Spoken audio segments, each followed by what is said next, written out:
Entonces, el problema propuesto 7.28, el problema dice, se utilizará vapor saturado a una presión manométrica de 2 bar para calentar una corriente de etano.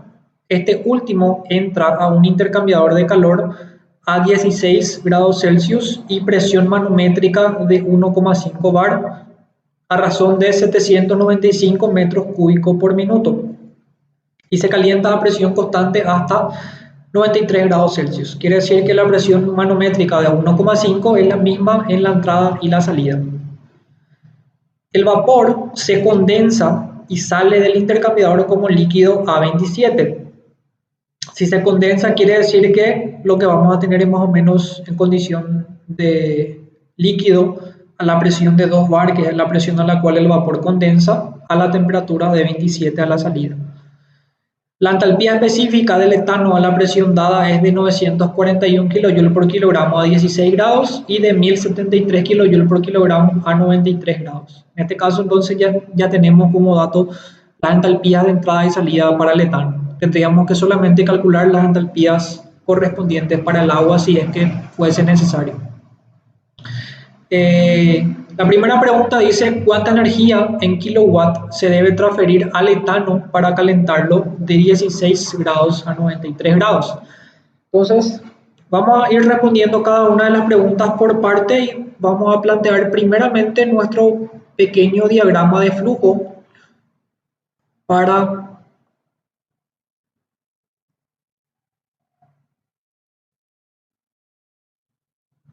justamente comprender un poco mejor esto. Ahora vamos a colocar entonces, fíjense que de acuerdo a lo que nos pregunta el problema después, podemos encontrar esta disposición o esta disposición en donde tanto el fluido caliente y frío, digamos, van en el mismo sentido acá o van en el sentido contrario acá. Indistintamente, eso no va a afectar a la forma en que nosotros planteemos el balance, porque lo que nos interesa solamente es la entrada y la salida. Ahora no me importa cómo pasa eso en el camino. Vamos a ver que es algo que podemos analizar y entender, pero para el balance en sí y determinar justamente lo que nos pide el problema es de alguna manera irrelevante. Entonces vamos a tener por un lado esto, que en este caso vamos a llamarle que sería nuestro fluido caliente. Entonces ese fluido caliente, ¿quién es? Es el vapor de agua saturado a la presión de 2 bar, que es el que vamos a utilizar para calentar entonces nuestro etano. Ahora, entonces, ¿qué tenemos como dato inicial? Acá tenemos la presión 1 del vapor, que es 2 bar, es el valor manométrico, ¿verdad? Entonces, el valor absoluto debería ser de 3 bar, ya que simplemente el valor absoluto es la presión manométrica más la presión atmosférica, que sería en este caso una atmósfera, que es más o menos similar a un bar, creo que 1,02 bar o algo así. Entonces, ya dejando esto en funciones de la presión absoluta o presión total en este caso, ¿qué tenemos aparte de esto? Tenemos que esto es vapor de agua. Para identificar el estado de agregación, ¿se acuerdan que es importante especificar el estado? Porque no es lo mismo vapor saturado que líquido saturado. Entonces, ¿qué más sabemos de la condición de entrada? Que es solamente saturado, ¿verdad? Creo que otra cosa no sabemos del vapor de agua. No sabemos el flujo de masa de vapor, por ejemplo.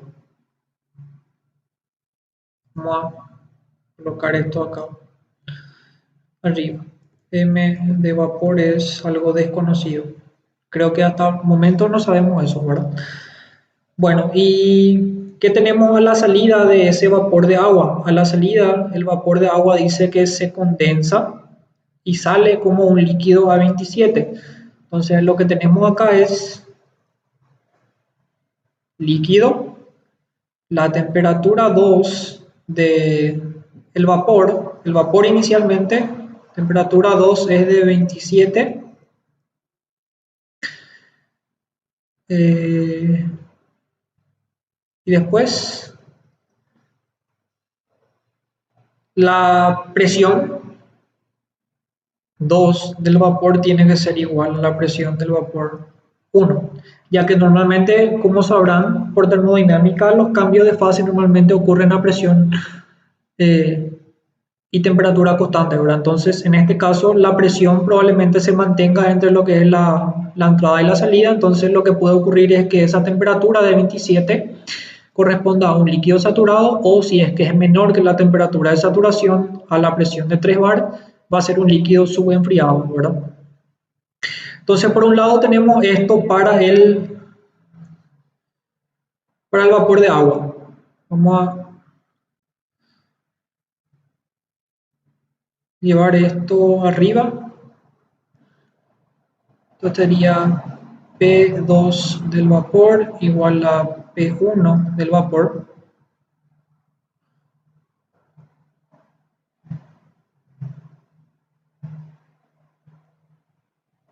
P1 del vapor. Y ahora pasamos a escribir lo que conocemos para nuestro flujo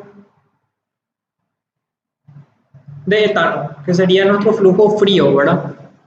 Entonces, ¿qué conocemos del etano? El etano sabemos que hay un flujo volumétrico que entra, ¿verdad? Creo que en algún momento decía eso el problema. El flujo volumétrico que entra es este, ¿verdad? Entonces, conocemos el flujo, vamos a llamarle flujo de entrada, y esto va a ser igual a 795 metros cúbicos por minuto, ¿verdad? ¿Qué más sabemos? Sabemos que la presión 1 del etano es 1,5 bar, que sería entonces 2,5 bar en condiciones absolutas. Y tenemos que la temperatura 1 del etano es de 16 grados. Entonces eso es lo que sabemos en cuanto a condiciones de entrada. Y la salida, no sabemos cuál es el flujo de salida. La presión 2 es igual a la presión 1, eso nos dice el problema. Se calienta a presión constante y la temperatura 2 del etano es igual a 93 grados Celsius. ¿Está? Entonces, esto sería nuestro intercambiador de calor. ¿Está? Entonces, siguiendo nuestro procedimiento, digamos, estructurado que habíamos mencionado, esto sería la primera parte de nuestro problema. Escribimos o planteamos el diagrama, colocamos todas las variables conocidas, colocamos todas las variables desconocidas, colocamos todos los estados de agregación, el etano en este caso, faltaría agregar que en este caso esto es o debería ser gas, y esto también debería ser gas, el etano, ¿verdad? Entonces,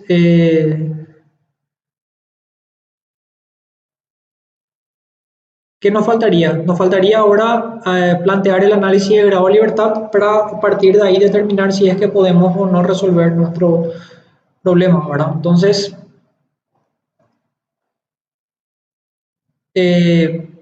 podemos plantear en forma independiente esos análisis de grado de libertad, recordando que ustedes pueden plantear el análisis para, digamos, solamente el balance de masa, y después pueden incluir, digamos, eso para el balance de energía. Entonces, tomando como ejemplo,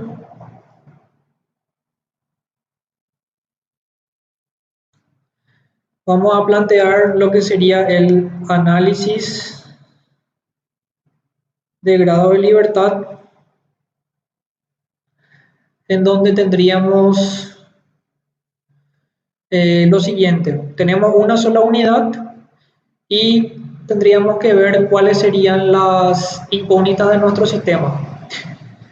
Por un lado, la única incógnita que vemos es este flujo de masa que está acá. Por otro lado, la otra incógnita que veríamos sería esta que está acá. Entonces, directamente antes de plantear nuestro análisis de grado de libertad, podríamos decir que este valor de flujo volumétrico de salida necesariamente tendríamos que conocer para plantear nuestro balance, sí o no. Y en este caso la respuesta sería no, ¿verdad? Porque cuando hacemos balances, creo que estaba bien claro el hecho de que lo que yo necesito son flujos de masa o flujos de moles para justamente plantear esos balances, ¿verdad? Entonces, lo que podemos plantear acá, en vez de que sea un balance,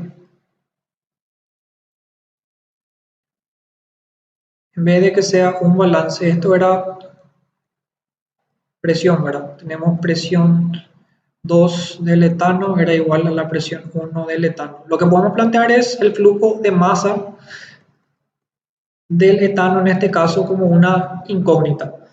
Entonces la pregunta ahora sería, esta incógnita que es el flujo de masa del etano, ¿deberíamos calcular con algún balance o se puede calcular con alguna relación adicional ya antes? Entonces yo sé que yo tengo esto.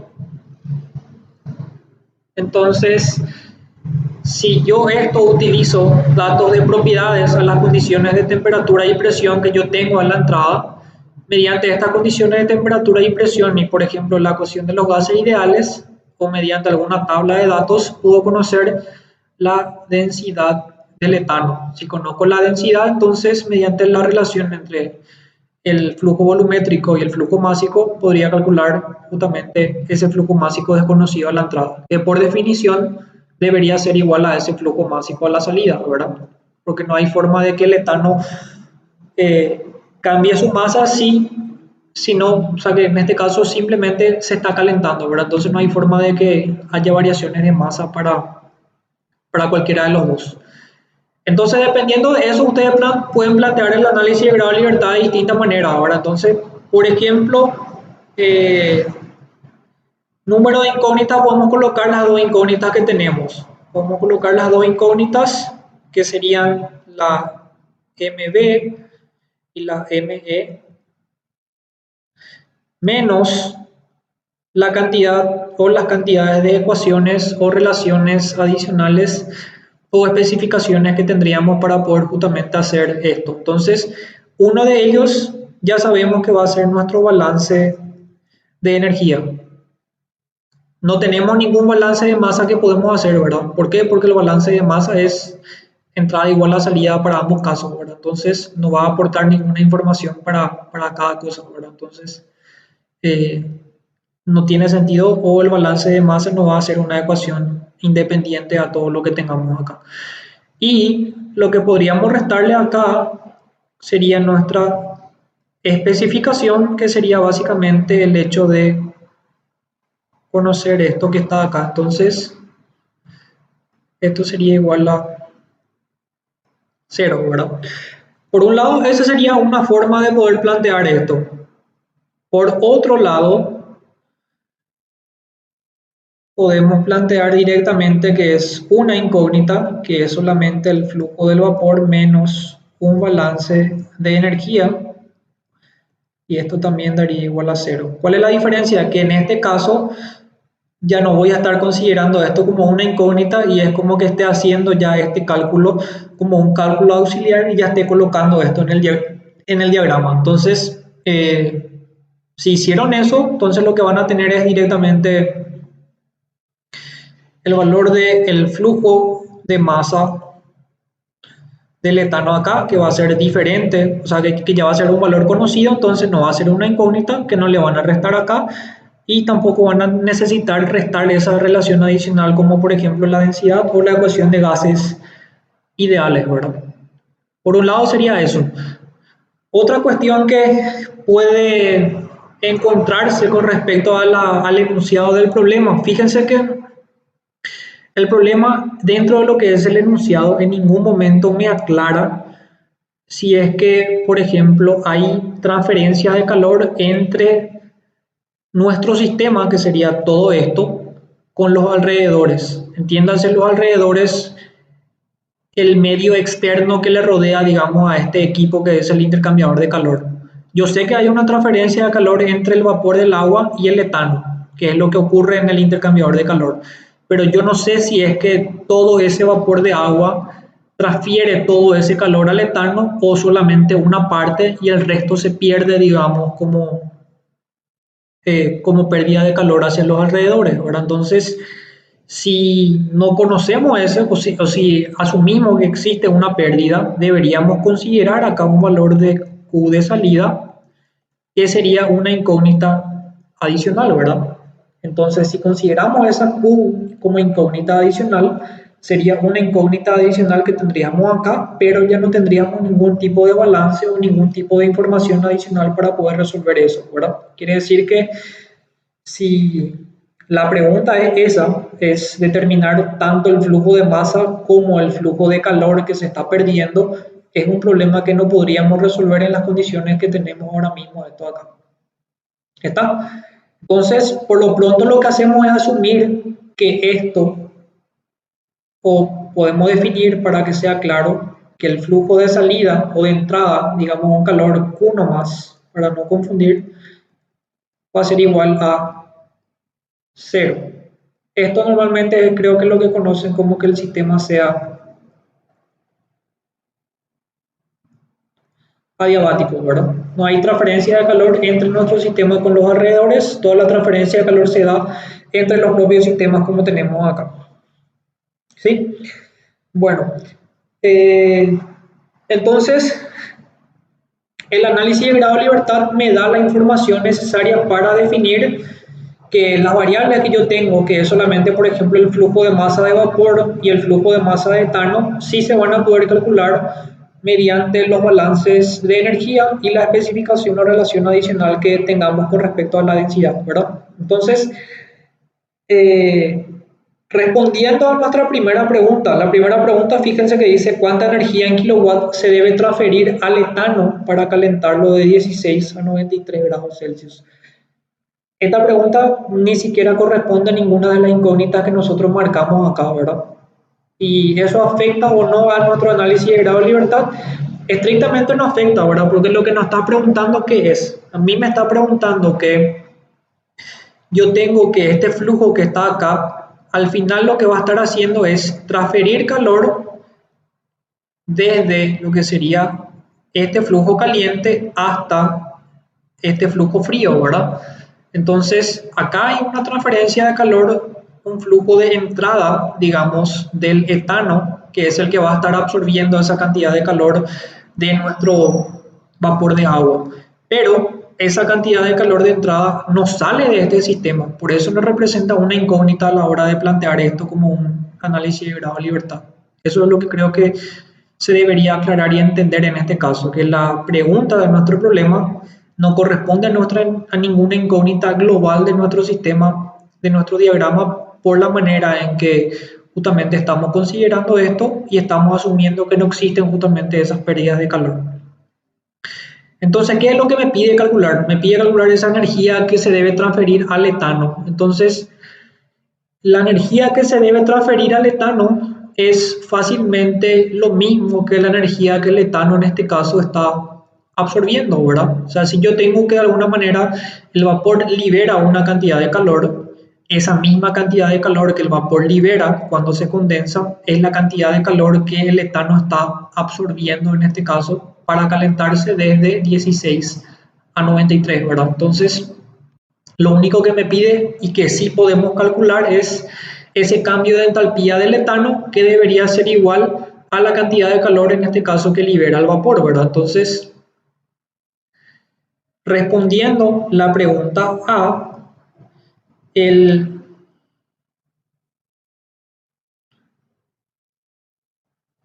la energía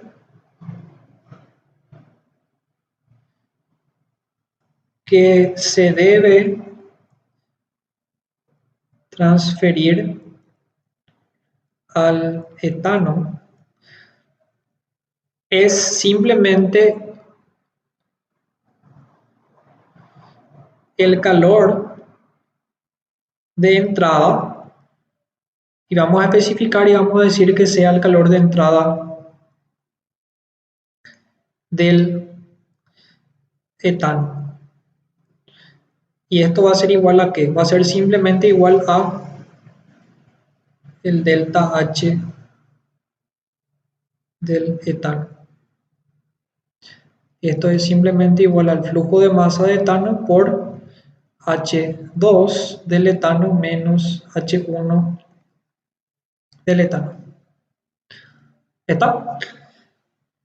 Yo sé que el etano se va a calentar desde 16 a 93, entonces el cambio de entalpía debería ser positivo, ¿verdad? Aumenta temperatura, también debería aumentar la entalpía. Entonces, este calor como Q de entrada sería un valor positivo que se va a calcular a partir de esta relación que tenemos acá. Entonces, nuevamente, para resolver la pregunta necesitamos conocer el flujo que momentáneamente todavía no conocemos y necesitamos conocer las entalpías de entrada y salida. Esa entalpía de entrada y salida se supone que yo debería poder conocer conociendo, en este caso, los datos de entrada y los datos de salida, o en este caso directamente mediante lo que el problema me está diciendo, que es esto y esto, ¿verdad? Entonces podemos colocar directamente ya acá que H1 de etano es 941 kilojoule por kilogramo y la H2 del etano es de 1073 kilojoule por kilogramo. ¿Está? Entonces, ahora lo que faltaría calcular, ya sabemos que de alguna manera tenemos las entalpías, porque son datos del problema, lo podría buscar. Entonces, si es que tengo esas condiciones de temperatura y presión, habría que calcular el flujo de masa de etano, el cual dijimos que va a ser constante de la entrada a la salida. Entonces, vamos a ver cómo podemos calcular eso.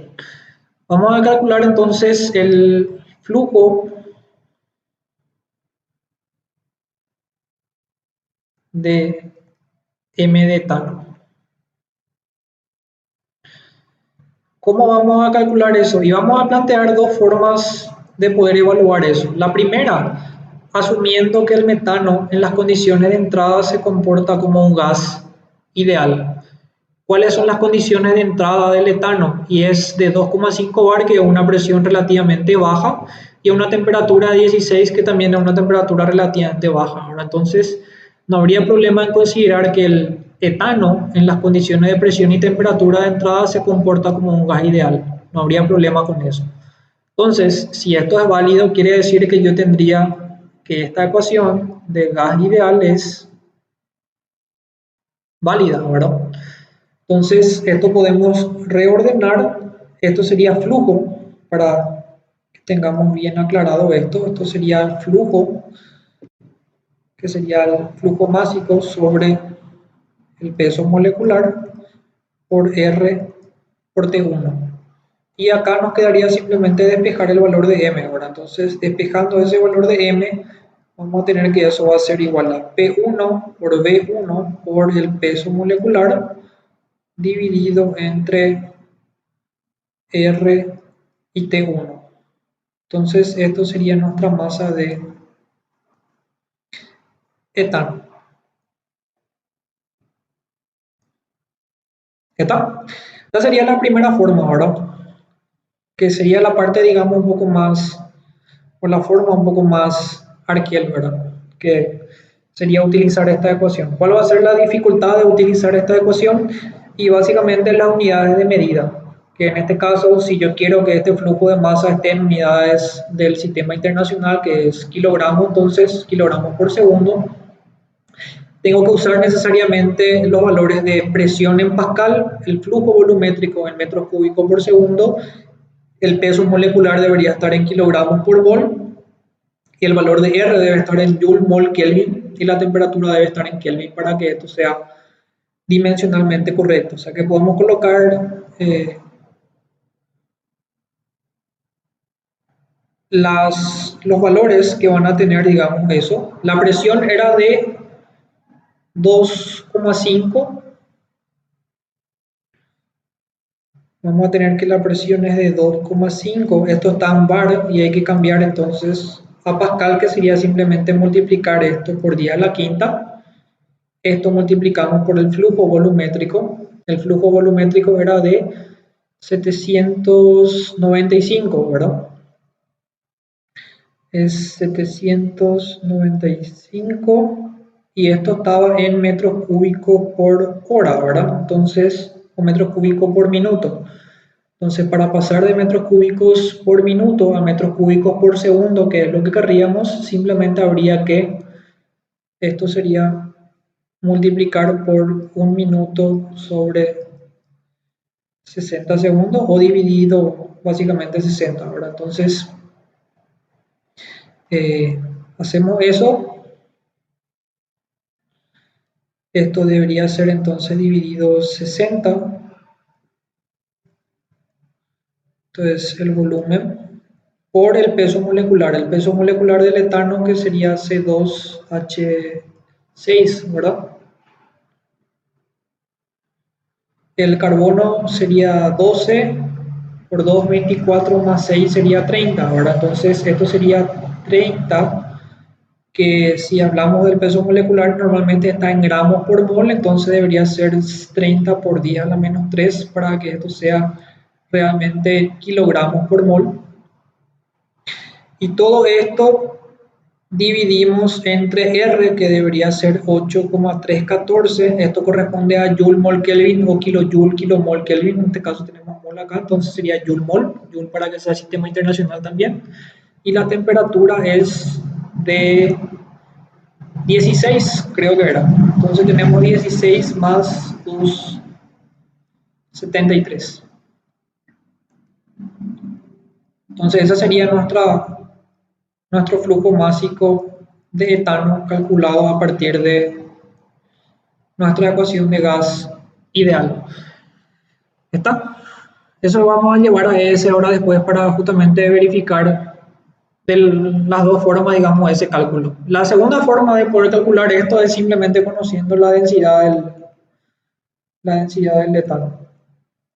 Entonces, esta densidad puede ser función de la temperatura 1 y P1 del etano, que en este caso dispongo, ¿verdad? Entonces tendría que ver si es que hay alguna tabla o en este caso tengo disponible en ES, digamos, esos valores de densidad para directamente con esos valores de temperatura y presión sacar la densidad. Entonces sabemos que la densidad del etano es igual al flujo másico sobre el flujo volumétrico. De acá simplemente despejaríamos que el flujo másico de etano entonces va a ser densidad del etano por el flujo volumétrico del etano. Y este flujo volumétrico de vuelta debería estar en unidades de metros cúbicos por segundo, sería esto dividido 60, y la densidad que deberíamos sacar se supone que debería estar en unidades de kilogramos por metro cúbico para que esto dé en unidades de kilogramos por segundo al final. Entonces, teniendo eso, directamente ya podemos entonces llevar esto a nuestra ecuación, que es esto, y con eso calculamos nuestra primera pregunta, que es cuál es la cantidad de energía que se le tiene que dar al etano para que en este caso se caliente desde 16 a 93. Entonces vamos a llevar nuestros datos así como tenemos hasta ahora a ES, vamos a hacer esos cálculos y vamos a ver cuánto sale nuestro valor de calor requerido. Vamos a cargar y vamos a hacer todo desde cero para justamente tratar de entender justamente todos esos pasos. Entonces vamos a cargar inicialmente datos del vapor de agua y tenemos la P1 del vapor, que es en este caso 3, era 3 bar. La P solamente teníamos eso. tenemos que la P2 del vapor es igual a la P1 del vapor también en unidades de bar. Tenemos la T2 del vapor que es 27. Luego tendríamos los datos para el etano. Entonces para el etano tenemos el flujo volumétrico que es 795. Esto está en metros cúbicos por minuto. Inicialmente vamos a colocar los valores que tenemos como dato tal cual. La presión 1 del etano es de 2,5. Esto es bar. La temperatura 1 del etano es de 16. Esto está en grados Celsius. Y tenemos la presión 2 del etano igual a la presión 1 del etano. La temperatura 2 del etano va a ser igual a 93. Y esto va a estar en bar. Esto va a estar en Celsius. H1 del etano, que es un dato que el problema me da, es directamente 941 en kilojoule por kilogramo de etano. Y la H2 del etano debe ser 1073 kilojoule por kilogramo de etano. ¿Está? Entonces, hasta acá simplemente lo que hicimos fue cargar los datos iniciales que tenemos dentro del problema, ¿verdad? Podemos convertir esto, 795, por nuestra función de conversión de unidades. Esto inicialmente está en metros cúbicos por minuto y yo quiero metros cúbicos por segundo. Entonces, hacemos esa conversión. Y entonces ya podemos cambiar esto a metros cúbicos por segundo. ¿Sí? Se supone que el valor que tenemos acá de 13,25 sería lo mismo que si yo hago la división de esto entre 60, ¿verdad? Que es el valor que tenemos acá, 13,25.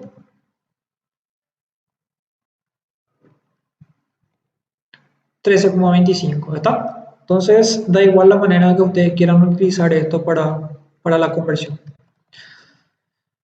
Bueno, cálculo del flujo de masa. Cálculo de flujo de masa de etano. Entonces tenemos que la M de etano, esta sería la opción 1, que es la ecuación del gas ideal, ¿verdad? Entonces teníamos que la ecuación para obtener esto es, vamos a buscar donde teníamos nuestra ecuación.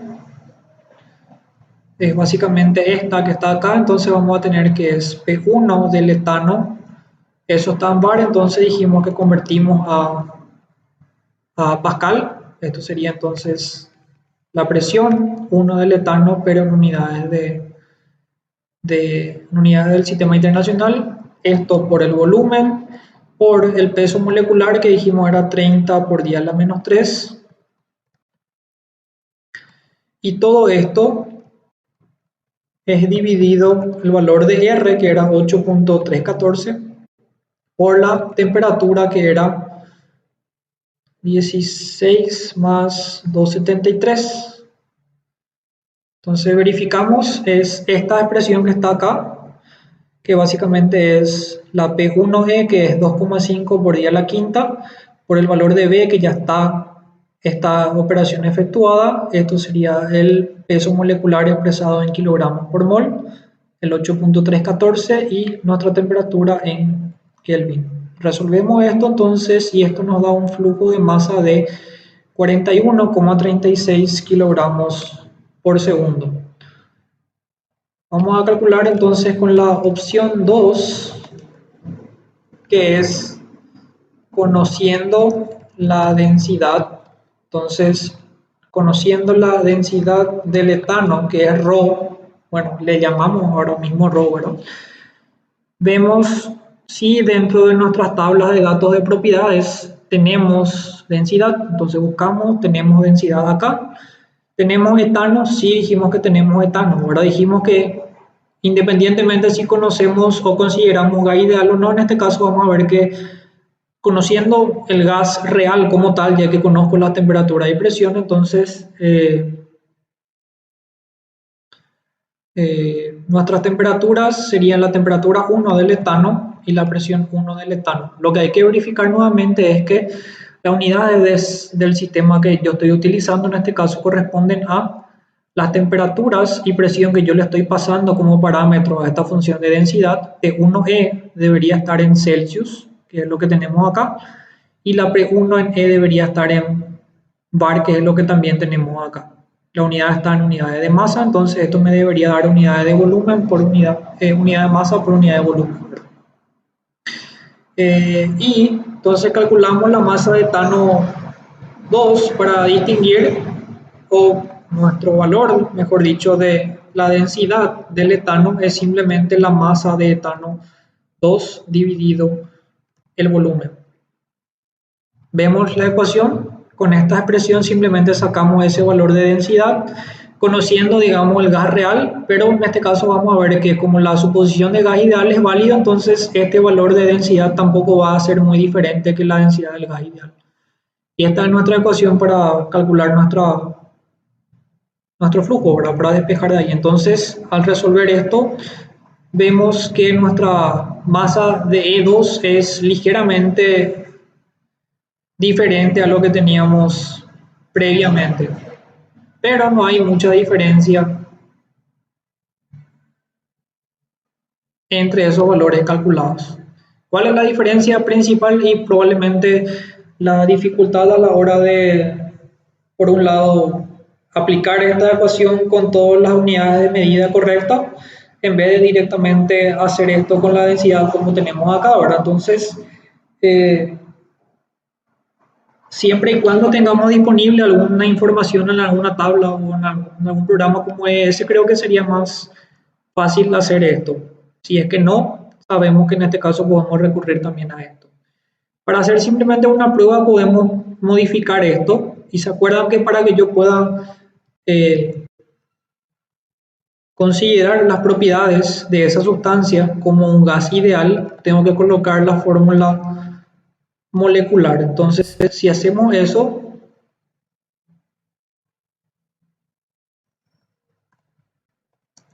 vamos a ver cuánto nos da nuestro flujo en este caso. Y fíjense que ahora mismo que 441,36 es lo que teníamos con la ecuación de gas ideal, y 41,43 es lo que calculamos conociendo la densidad de ese gas ideal a la condición de temperatura y presión inicial que tenemos. Entonces, básicamente, tampoco hay mucha diferencia entre esos dos valores, ¿verdad? Entonces, con eso tenemos nuestro flujo básico de etano. Ahora hay que determinar el ítem A, que es calor que absorbe el etano para calentarse de 16 a 93.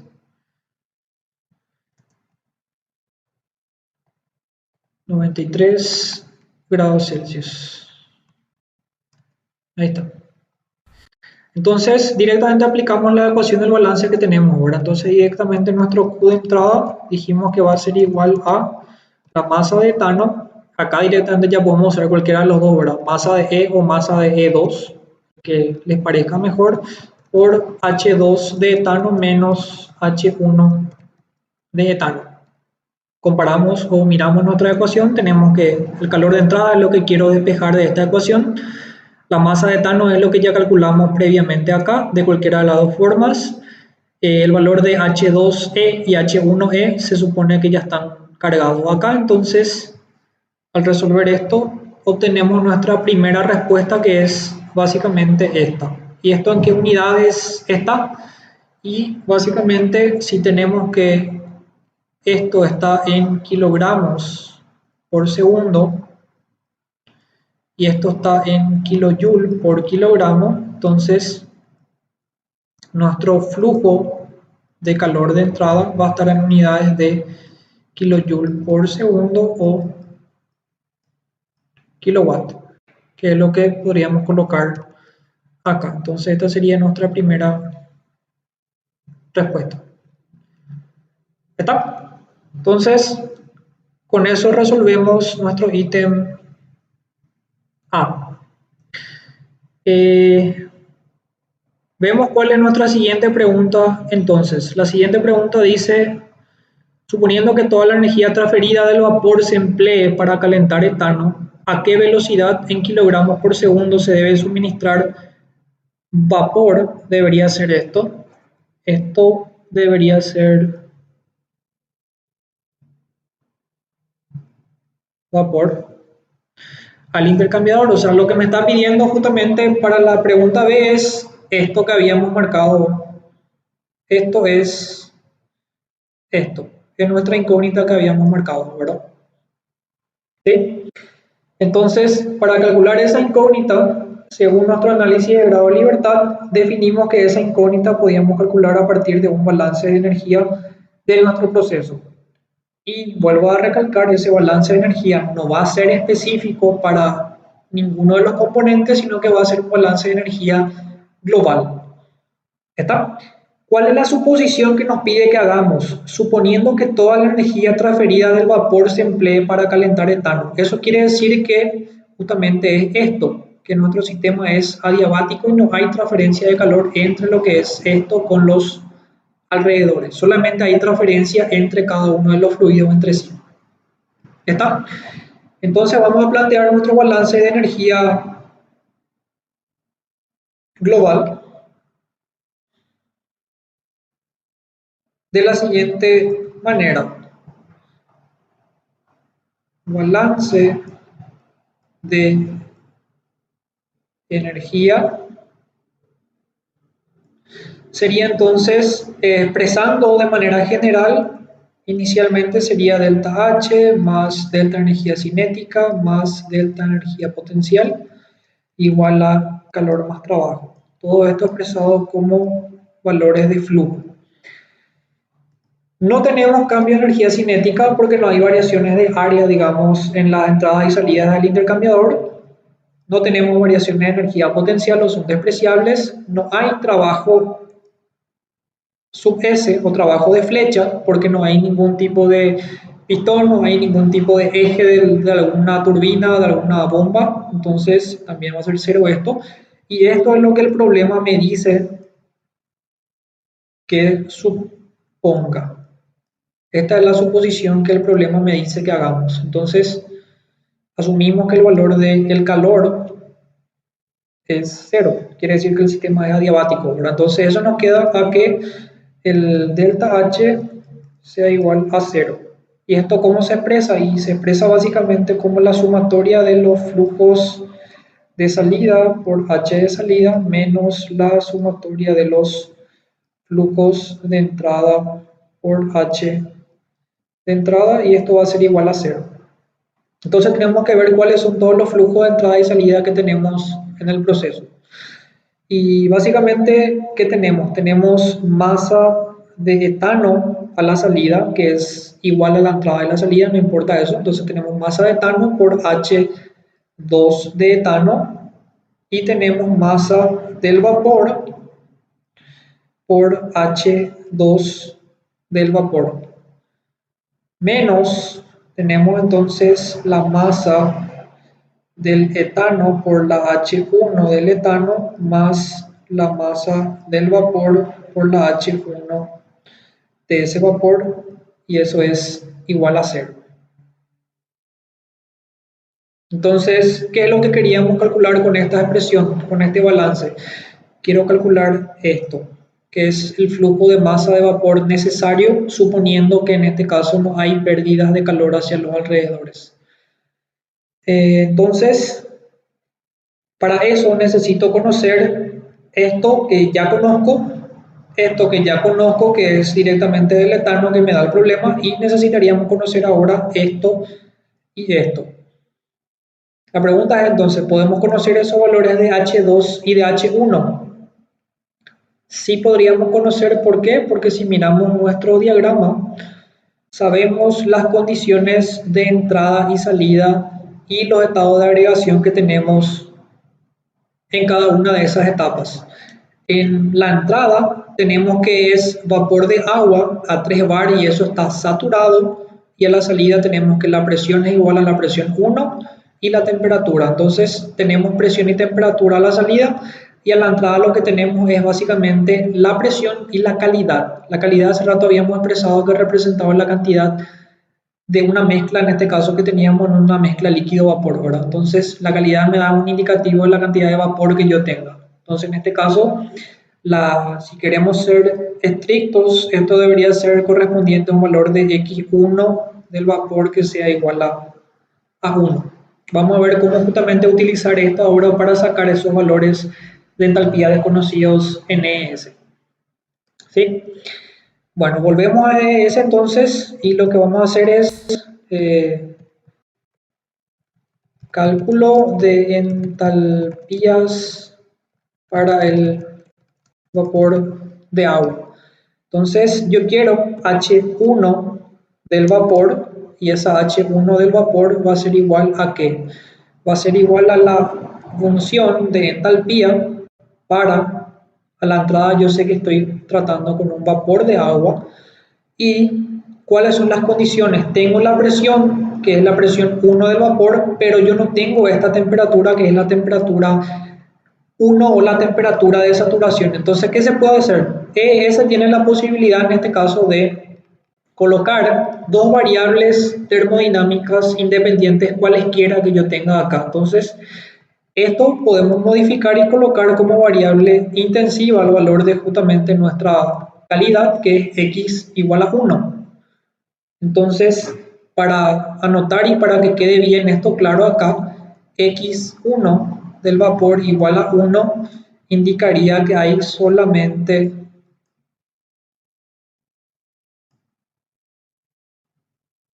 vapor.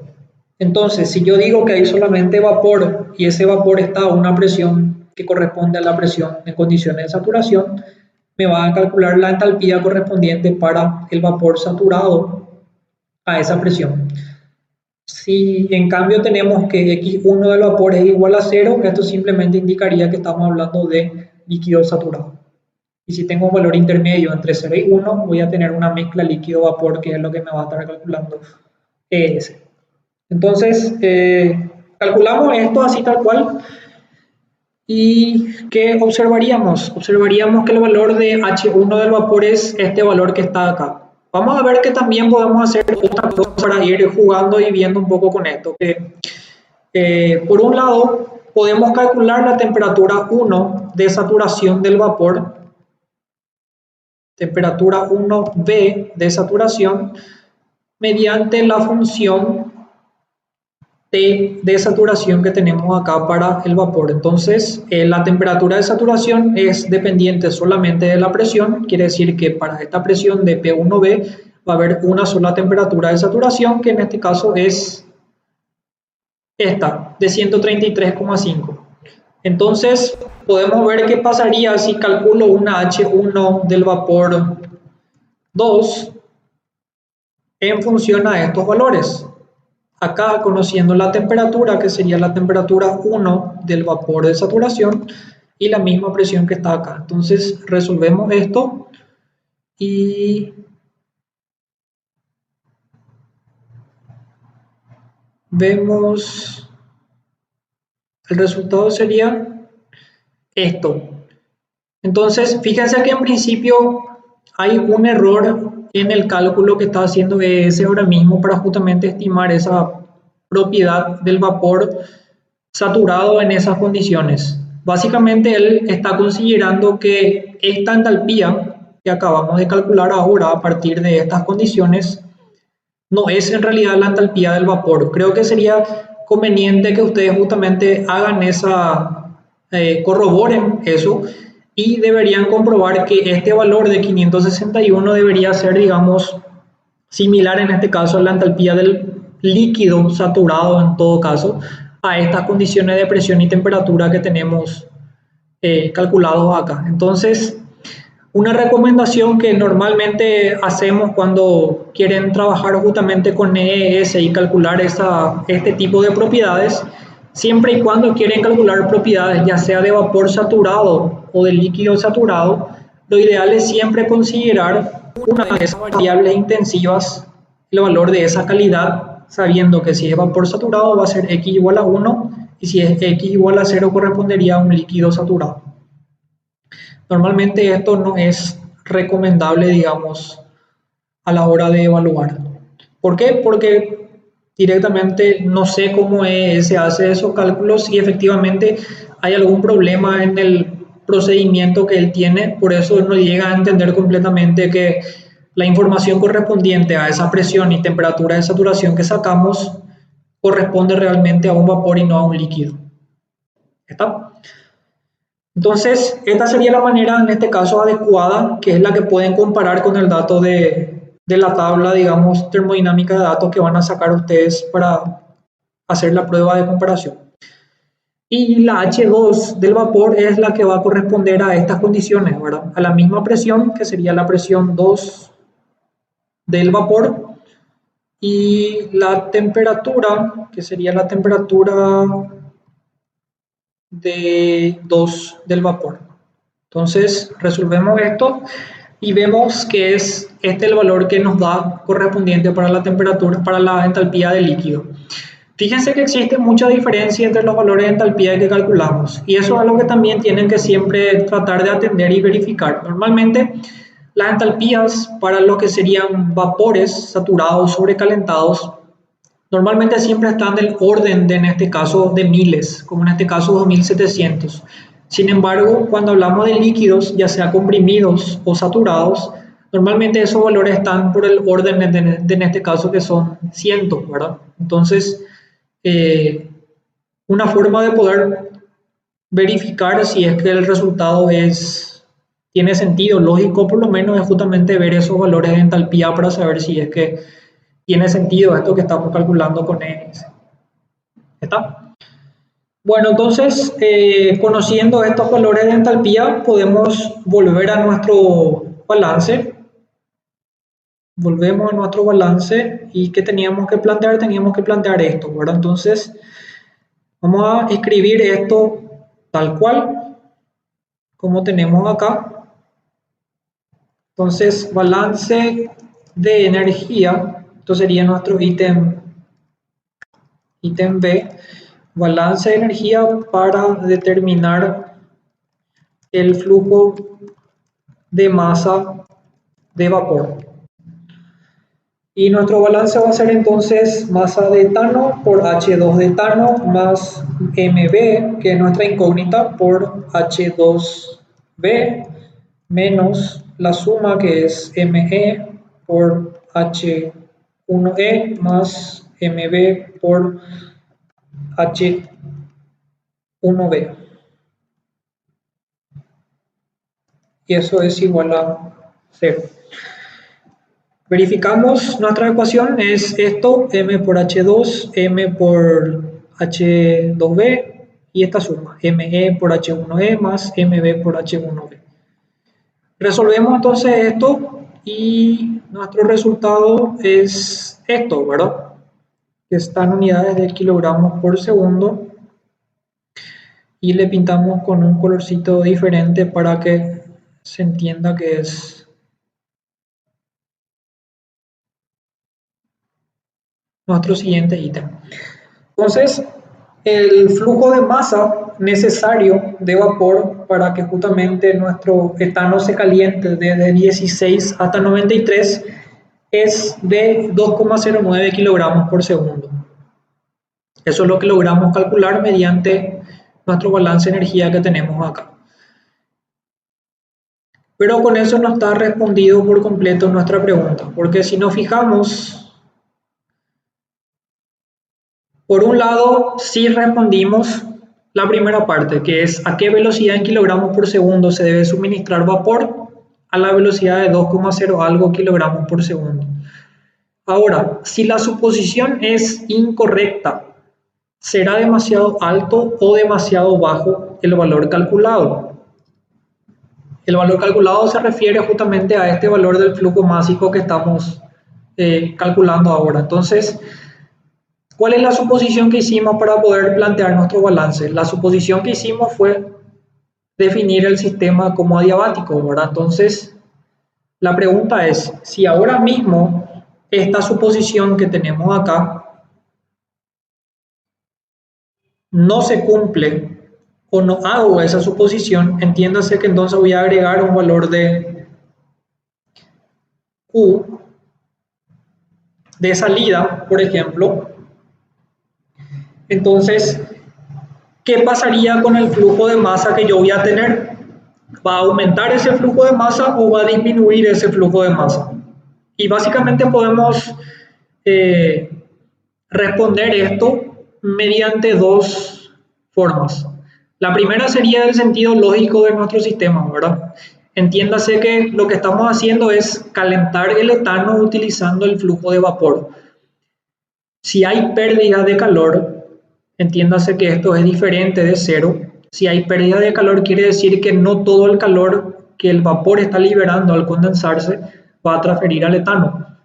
Entonces, se va a necesitar una cantidad de masa extra para compensar justamente esa pérdida de energía que se está dando en forma de pérdida de calor. Porque básicamente lo que calculamos previamente acá arriba es los requerimientos de flujo de calor del etano, que es esto, ¿verdad? Esto no va a cambiar. Para que el etano se caliente siempre va a necesitar de esta cantidad de energía para el flujo que nos da el problema.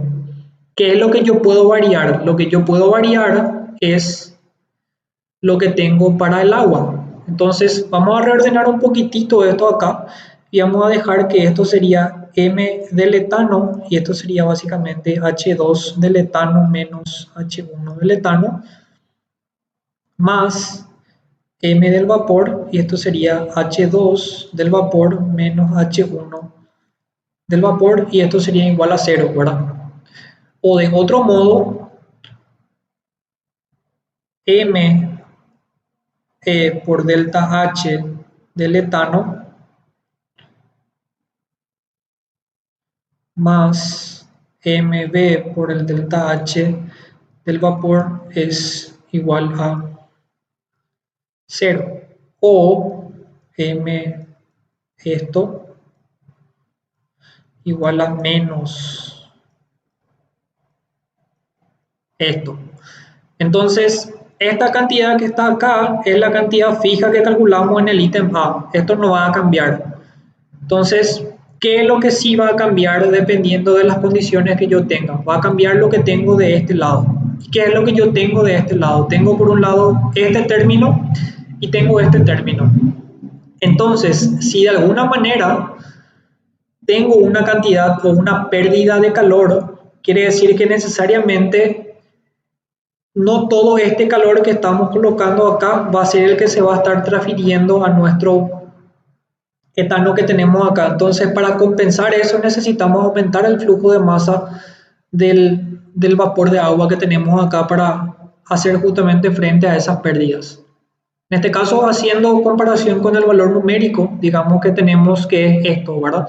Yo necesito darle 5.459 kilowatts de energía al etano para que el etano en este caso se caliente de 16 a 93. Yo tengo que el vapor de agua tiene disponible esa cantidad de energía de 5.459, pero de esas 5.459 solamente, por ejemplo, la mitad le puede dar al etano porque la otra mitad se pierde porque el sistema no está bien aislado. Entonces, para compensar esto, como yo no puedo variar el delta H no va a cambiar porque solamente depende de las condiciones de entrada y salida. Entonces, para que pueda aumentar esto, necesariamente el flujo de masa tiene que ser mayor, ¿verdad? ¿Está? Eso sería por un lado. Y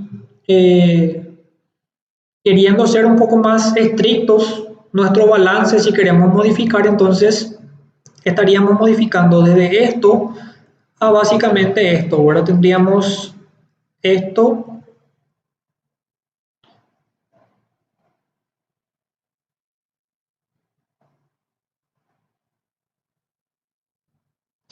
y esto sería igual a ese calor de salida, donde este calor de salida es el que va a ser diferente de cero ahora, ¿verdad? Entonces, si yo vuelvo a querer despejar a partir de esta expresión que está acá, el valor del flujo de masa de vapor, ese flujo de masa de vapor va a ser igual a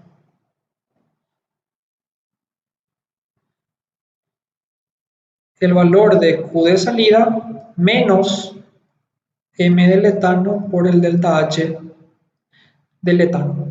Por definición, este Q de salida sabemos que va a tener signo negativo, digamos que se está perdiendo calor hacia los alrededores. Por definición, todo este signo que está acá, todo este término va a ser positivo. ¿Por qué? Porque básicamente el etano se está calentando, ¿verdad? Entonces, lo que estaríamos haciendo es, como estos van a tener igual signo, entonces simplemente vamos a estar sumando estos dos términos que están acá, ¿verdad?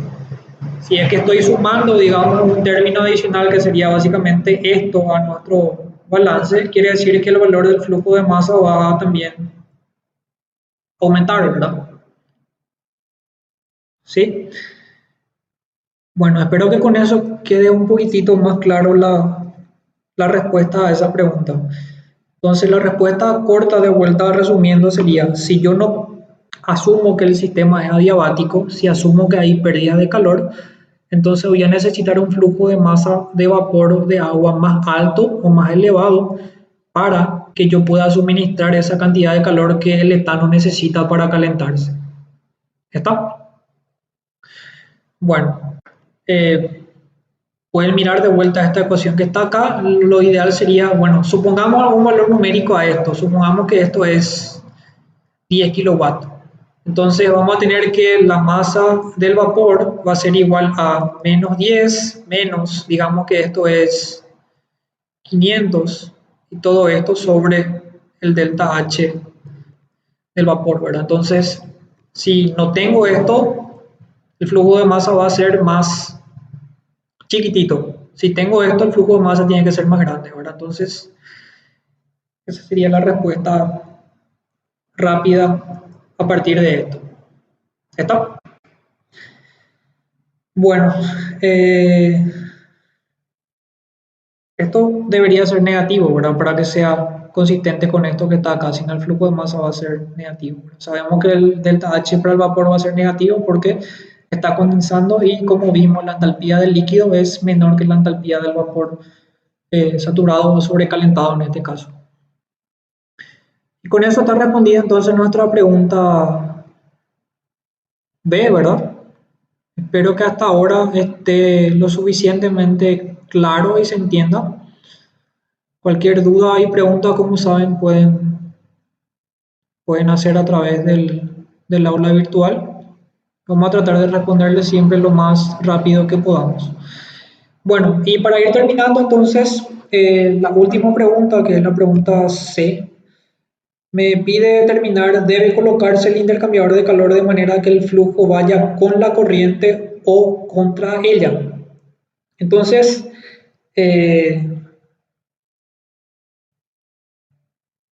vamos a ver lo siguiente. Vamos a plantear el diagrama o las dos posibilidades del diagrama que tenemos para que se entienda un poco mejor. La primera opción sería colocar esto en contracorriente. Sería contracorriente, en donde tendríamos esto. Tenemos nuestro intercambiador de calor y tenemos el flujo de entrada del fluido caliente y el flujo de salida, y el flujo de entrada y el flujo de salida de nuestro fluido frío. Esto sería el frío y esto sería el caliente. Así tenemos entonces la otra disposición que es corriente o corrientes paralelas, que es básicamente el, el mismo esquema, ¿verdad?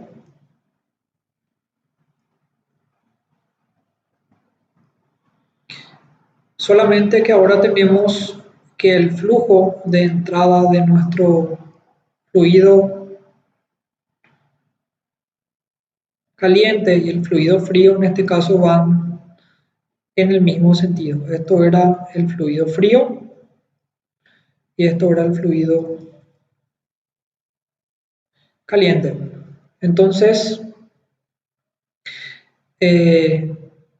lo que me pregunta es, ¿puedo utilizar cualquiera de las dos disposiciones libremente o hay alguna limitación física, operativa, matemática o lo que sea para poder utilizar en este caso uno u otro? Entonces, ¿qué es lo que vamos a analizar para poder responder a esa pregunta? Lo que necesitamos analizar es qué pasa con nuestras temperaturas de entrada y salida de acuerdo a la disposición de cada intercambiador de calor. Entonces lo que vamos a hacer es esto, vamos a tener un diagrama en donde en este diagrama vamos a representar temperaturas en el eje y esto sería más o menos la distancia X que avanza o la distancia X de nuestro intercambiador de calor para ver cómo varían justamente nuestras temperaturas. Entonces, esto sería la entrada del fluido caliente y esto sería la salida del fluido caliente. Esto sería la entrada del fluido frío y esto sería la salida del fluido frío para esta disposición. Entonces, yo ya sé que el fluido caliente, que es el vapor, inicialmente empieza como vapor saturado y ese vapor saturado se enfría y se condensa. Entonces, ¿cómo podemos representar eso? Vamos a representar considerando una temperatura elevada. Creo que hace rato calculamos y era 135 por ahí. Pueden verificar o pueden ver correctamente el valor si es que así lo desean, pero en este caso no es demasiado relevante el valor exacto. Lo importante es que conozcamos que el valor es alto. Entonces, ¿qué es lo que va a pasar con esto? Esto en principio va a condensar, o sea que esto inicialmente, si es vapor saturado, tiene que condensar. El proceso de condensación o cambio de fase va a ocurrir, digamos, al principio a una temperatura constante, porque no hay variaciones de temperatura ni presión en ese proceso de cambio de fase. Luego, cuando llega en un punto en donde esto sería líquido saturado, entonces empieza a reducir su temperatura y en este caso con eso llegamos a la temperatura final, que era la temperatura de... Voy a irme de vuelta a nuestro problema y ver que era 27. Entonces tenemos que esto es 27 grados Celsius. ¿Está?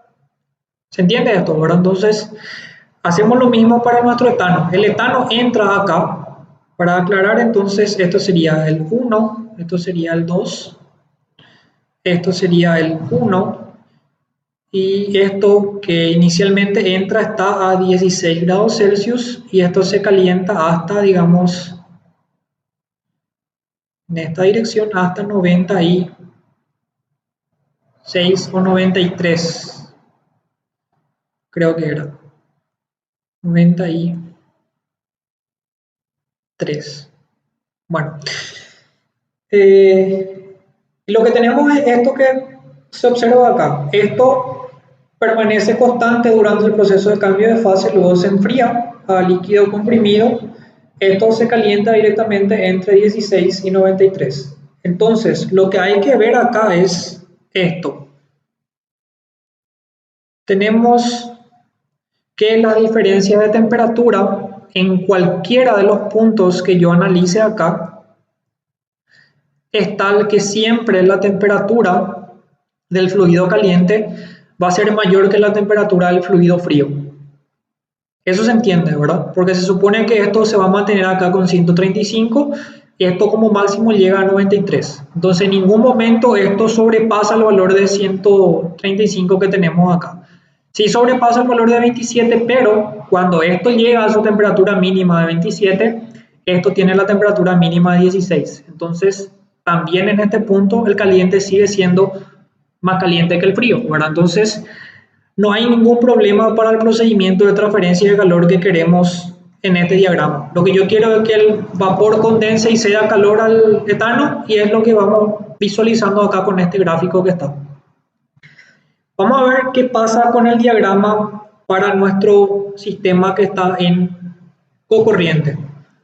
En cocorriente, entonces, hacemos lo mismo. Vamos a tener nuestro diagrama de temperatura en función a el valor de X.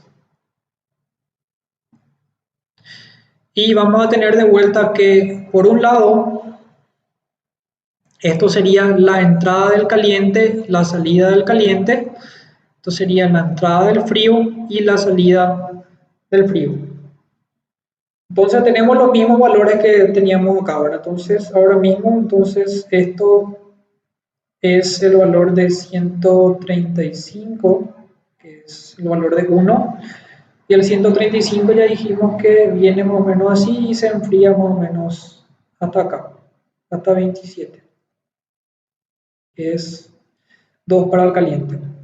¿Qué pasa para el frío? Para el frío esto empieza con qué valor acá. Digamos que empieza con 16, que podemos colocar un poquitito por debajo de 27. Esto es entonces 1. Y el 16 se calienta hasta ¿dónde? Se calienta hasta, bueno, para ser un poco más justos, se va a calentar hasta una temperatura un poquitito por debajo de 135, ¿verdad? Entonces este sería el punto 2 con la temperatura de 93 grados Celsius. Entiéndase que debería estar, bueno, vamos a cambiar esto para que se entienda mejor. Vamos a sacar esto. Vamos a exagerar un poquitito más y vamos a colocarle esto un poco más acá arriba. Entonces ahí creo que se entiende que la temperatura de 93, que es la temperatura máxima que alcanza el etano, está por debajo de 135, ¿verdad? Y volvemos a analizar lo que tenemos acá arriba. En este punto, el fluido caliente siempre está más caliente que el fluido frío, entonces la transferencia de calor se da en este sentido como vemos acá. ¿Sí? Pero, ¿qué pasa? Lo que ocurriría después de este punto que tenemos acá. La temperatura del fluido frío es mayor que la temperatura del fluido caliente. Entonces, en esta parte del diagrama estamos viendo que en realidad el etano está transfiriendo calor al vapor de agua que está condensando, ¿verdad? Entonces, eso es algo que nosotros no queremos, ya que la idea es que el etano solamente se caliente, ¿verdad? Si el etano está transfiriendo calor al vapor de agua en algún punto, quiere decir que el etano se va a estar enfriando también en ese punto. Entonces estoy perdiendo esa energía que yo querría utilizar solamente para calentar el etano. Entonces, eso es lo que se ve justamente con este diagrama o con este esquema, de manera que podemos llegar a la conclusión de que esta disposición en cocorriente no sería adecuado para este sistema de acuerdo a las condiciones de temperatura de entrada y salida con las cuales estamos trabajando. ¿Está? Eso no quiere decir que este tipo de intercambiador de calor no exista. De hecho, existen intercambiadores de calor que tienen esta disposición, en donde lo que se espera que ocurra en este tipo de intercambiadores es lo siguiente. Es básicamente tener esto. Empezar con una temperatura caliente, eso ir bajando hasta llegar a un punto, de un punto inicial hasta un punto 2, y para el fluido frío empezar con una temperatura fría e ir aumentando la temperatura hasta en el límite, si el intercambiador es, digamos, infinitamente largo o sumamente eficiente o sumamente enorme, de manera que permita que la transferencia de calor llegue a un equilibrio, entonces se supone que el caliente y el frío a la salida en estas condiciones van a llegar siempre a una condición de equilibrio. Entonces esto sí sería correcto porque en este esquema siempre hay transferencia de calor desde el caliente hasta el frío hasta llegar a este punto acá. ¿Está? Bueno, y creo que con eso entonces terminamos el ejercicio. Espero que haya quedado claro entonces la aplicación de lo que serían los balances de masa, los balances de energía, en este caso mejor, eh, para un problema como este, y por lo menos también tratar de analizar un poco justamente los valores que vayamos calculando y tener un poco de criterio a la hora de justamente interpretar nuestros resultados y respuestas, que básicamente es lo que también les caracteriza a ustedes como ingenieros, ¿verdad? O sea, que no solamente tienen que tener esa capacidad de hacer todos los cálculos y balances de masa y energía, sino que es bastante importante también que puedan justamente interpretar esos resultados. Bueno, entonces con esto dejamos hasta acá.